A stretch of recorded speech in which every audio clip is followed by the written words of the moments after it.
Welcome to the Artificially Smart Marketing Podcast, where we explore the exciting world of artificial intelligence and its impact on marketing.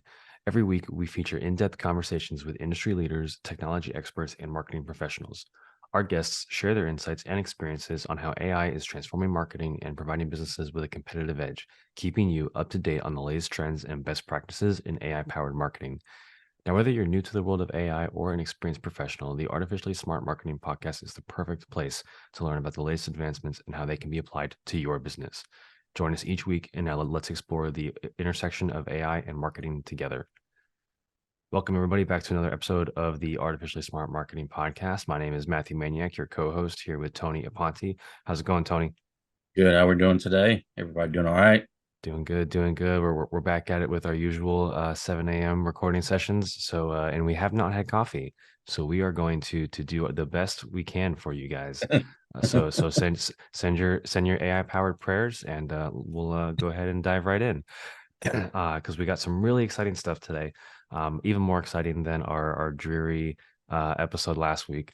But today we're going to be talking and diving deeper into the actual customer journey and how AI can be used to enhance those touch points and enhance that process to lead to greater customer retention. So I mean, the first thing that we want to talk about here is obviously, right, when you're running a business, especially more when you're making that bridge from a small business to a medium-sized business, and you've kind of got your marketing team and you've got your sales team, right?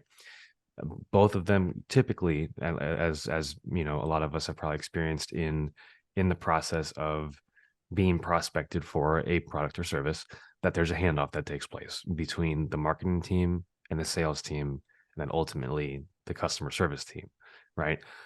And I mean, I don't know about you, Tony, but in the several experiences that I've had being prospected, a lot of times the handoff is not seamless. It's not smooth, and it's like you almost feeling like you're talking to two different companies, jumping between just the marketing and sales team before we even get to customer support. I mean, has it Right. kind of been the same thing for you? Oh yeah, for sure. I remember, and I'll just use this example as this one company that I was actually handling their marketing for their digital marketing.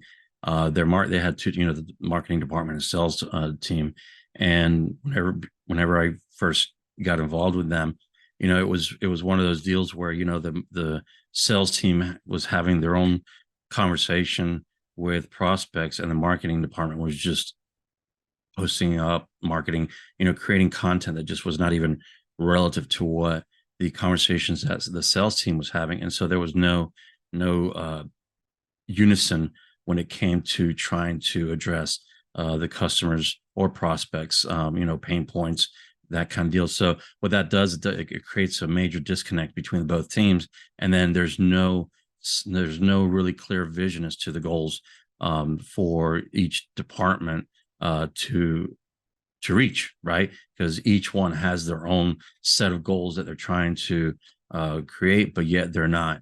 At the end of the day, they're not cohort with it.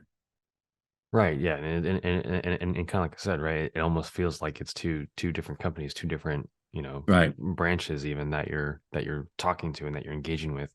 So I mean, we talk a lot about end-to-end customer journey and how AI can be used to optimize that. And before we kind of dive into that, like, what do you think is kind of the reason for that misalignment? I mean, I would think that it's probably internal, right? In some areas, probably a cultural thing, right? right, Where there needs to be a renewed focus on bringing the teams together to make sure that they're communicating. But obviously, another part of that is the technical side, right? So if we're you know two different branches of a company going for almost two different KPIs in a sense, depending on how that company is structured, um, you know, there's the logistical disconnect, but from a technical side, right? Again, now kind of leaning more into the AI part of it, like we're seeing kind of this resurgence and this sorry, emergence, I probably should say, of this term of predictive analytics, right? mhm. And so can you tell me a little bit about what you've been seeing out there as far as that goes in relation to solving this disconnect? Sure. Yeah. So one of the biggest challenges that that a lot of companies have is that whenever they have, they're set up on, different channels, right? And that's how they manage their campaigns. You got Google ads, Facebook, marketing, social media, Instagram, LinkedIn, YouTube. And whenever the marketing department is creating content for these channels, a lot of times it may not be specific to some of the pain points that they really should be focusing on. And then on the flip side, the sales team is talking to them about the pain points because they're the ones that are actually talking with the prospects, and in that conversation back and forth, they're identifying what is it that it's, is creating that pain point to where, they're searching for a solution. And so using AI with predictive analytics, it allows the business owner to really identify information that can really dial in their marketing. And whenever they do that, you take that information and you get the sales team and the marketing team together to start taking that data and creating a marketing voice that resonates with the audience. And that's the power of using AI in being able to gather that data, because that data is going to be extremely specific and it's going to be very detailed information. And and the beauty about it is the time that it takes to gather that data is going to be very small compared to what it would be for someone that you hire, someone that's literally just there manually grabbing all that information, taking information from HubSpot. If you use HubSpot, you're taking the information from LinkedIn, all the analytics, and then trying to gather and put together a report that makes sense to everybody. So that way you can explain the data to the team in a way that they can understand, and how they can use that data to move forward with their marketing campaigns to really optimize the messaging. 100%. So I mean, it seems like you're, from what you're saying, right, and obviously kind of thinking on some of the things that we do and that we have access to through Noble Vision AI, right? What you're kind of saying is creating a voice that speaks directly to a specific target audience, target demographic, and then unifying sales and marketing on that voice. Correct? Correct. Right. Yeah. It's really important that you do that, because at the end of the day, a small business has a brand that they have to uphold, right? And that brand has to be the blood, running through the veins of the whole company. So whenever you do this, when you start to identify and creating a unison voice throughout the whole marketing and sales team, now it resonates as an entity now, out whenever you start creating marketing content. And then also now with the sales department, when they're coming up with objections to try to overcome sales objections, to be able to convert these prospects into sales.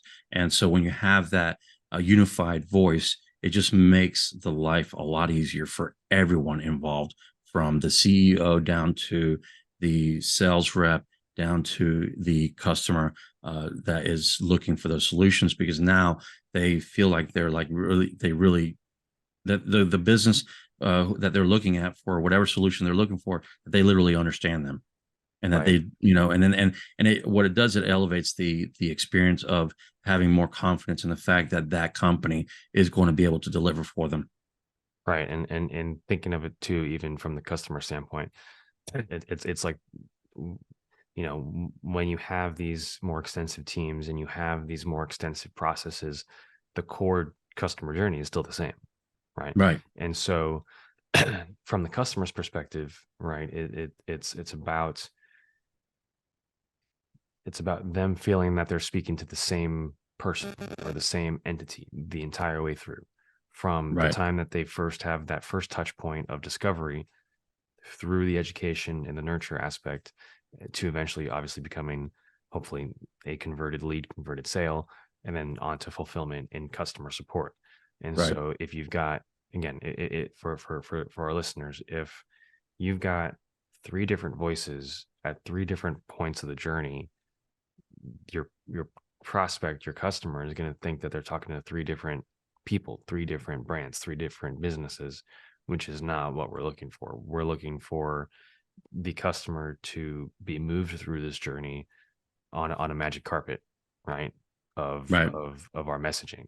And like you said, Tony, that's where the AI comes into play. And so I mean, and that's just the manual piece of it, right? The manual prospecting calls, discovery calls, the Right. manual copy that's out there from the marketing channels.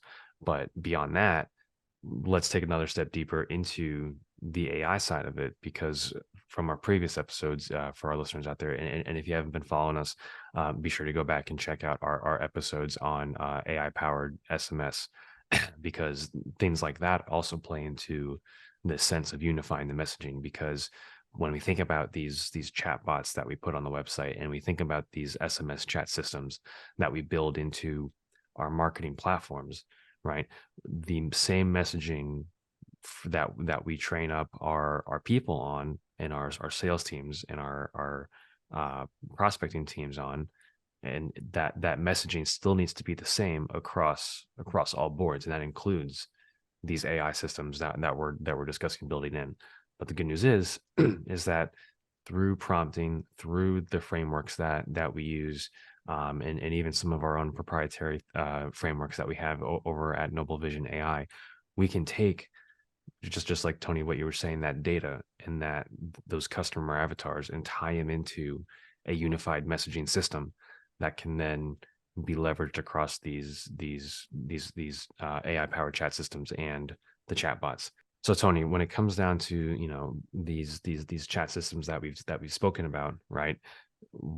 How do you think that? I mean, we've talked about this a little bit, but how do you think that these chat systems, when optimized with this dialed in messaging, like what do you think that the results will be for the small business owners that choose to incorporate that?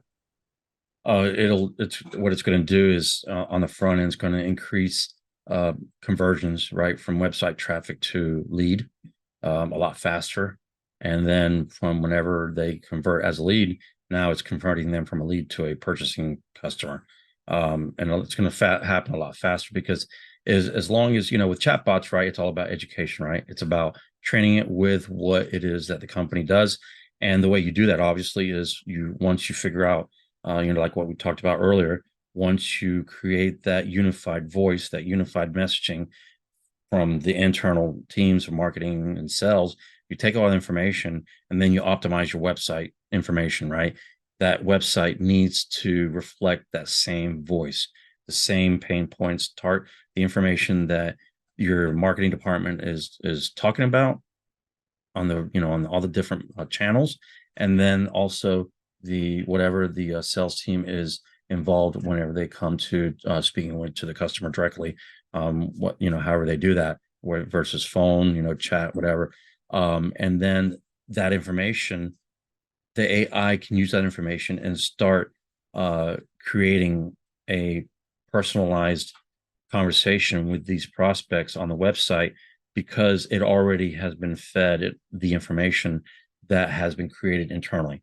And when you do that, it seems like there's literally a very seamless conversation that from the marketing to the sales, with the use of the website's chatbot into the sales side. If you incorporate a solution like an AI powered SMS system, follow up system, where they're following up now with that lead, and it just makes it so much easier for that customer to really get the highest value of answering their questions and providing them with value to a point where they end up converting as a customer. And then, once it comes to that point where they become a customer, you can still incorporate that system, that SMS system, to keep nurturing them, building that relationship, and converting them now from not just from a customer to a loyal brand ambassador. Right. And also too, right, thinking just from the that initial, right, discovery, education, nurture kind of piece of the journey, thinking about taking it from the chatbot through to the SMS in that seamless transition, right, or seamless manner, think of it this way, guys. If you're going for like being prospected, you've expressed interest in a service, in a program, in something, right? And you have a follow up system that engages with you on a recurrent basis to make sure that you have all the information you need to make the best decision possible for yourself. Right. Tell me, would that not be something that would be incredibly positive to you? And because I know if I got something that was, I was like saying, hey, we saw that you were interested in this new camera, right? Did you know it does this? Did you know it does Right. this? And Yeah. if you buy now, we're going to offer you a discount of the XYZ, right? And having that almost, maybe not immediately, but within like, 2 to 4 minutes after I have that initial call or discovery session, that would kind of show me that's like, hey, these guys, I mean, it would show that they care about what they do, right? Right. And creating that sense of, again, not only unity, but that this business that's using this system, wants to see this through, right? And there's less of a chance of this fallout or this drop off that can occur because, as business owners, we all get busy, but that's where this AI is here to come in and help lend its support, lend assistance, to handle and shoulder some of the things that we as business owners might sometimes inadvertently let fall through the cracks. Right. Yep. Yeah, definitely. And I mean, and you just think about like think about an e-commerce website, right? That has multiple products, right? And you're on there shopping around, looking around, and then you got a chat bot that pops up on your website and say, hey, thank you for stopping by. See that you saw this right here, and then you get the website visitor engaged on trying to get some more information on that one product, right? But then it's like, oh, did you know that most people that buy this usually buy this? Have you thought about this? Right. And then, oh no. And then it creates another conversation, takes them down that rabbit hole of really identifying some of the products, whatever types of products you offer, you know, almost like, hey, well, these all complement each other, you know, and then you say, oh, if you buy all these together, you can get a special price. So it's like, you've got the capability of something to really increase sales right from the very get-go, because that AI has been trained on your website and it knows what's what, and the AI system will be able to identify the different products that it can include and try to recommend based on what it already knows about each of those specific products. I Yeah, mean, so it's, I I mean, mean that's just I mean, almost like an AI sales consultant at that point. exactly. Yeah, I mean, who doesn't want that, right? Exactly, right? Just and I mean that's just in an e-commerce store application, right? Thinking about how that can be applied to other areas, right? Right. Maybe you're a service-based business, or maybe you're selling subscriptions, right? Or something to that extent, right? The same technology can be used to your benefit in almost any area, right? It's just a matter of identifying the goals of it, where it falls into the customer journey, and then obviously how to optimize that. And if that's something Right. that our viewers listening to this, they hear this and they're like, hey, I want to learn more, well, we encourage you to go ahead and visit us at noblevisionai.com, where we can kind of go into a little more detail, on some of these technology solutions, and as well as shoot us an email at contact@noblevisionai.com. And we'd be happy to help kind of guide you through that process, because, well, let's face it, this AI technology, one, is not going anywhere, and two, is evolving at an exponential rate. And Yep. I mean, again, we talk about it almost weekly here, right? Every day there's something new. Right. Every day that there's Yep. probably 1,000 new things. And Yeah. so we are here to help you guys stay on the cutting edge of this, because we understand that it's a lot. We really do. But at the end of the day, we have recognized that in order to remain competitive, in order to stay ahead of the curve and stay relevant in the highly competitive market that we're in, we need to adopt this technology and we need to embrace it with an open mind. And so, if that's something that matches what you guys as listeners are feeling and are hearing, then we encourage you, again, just shoot us a message, give us a call, send us an email, and we'll be more than happy to help help you guys get set up. Yep. Yep. Definitely. Awesome. Awesome. Well, again, thank you guys so much for joining us for another episode of the Artificially Smart Marketing Podcast. It has been awesome, and we wish you guys a great rest of your week. Y'all have a good one. And we'll see you in the next one.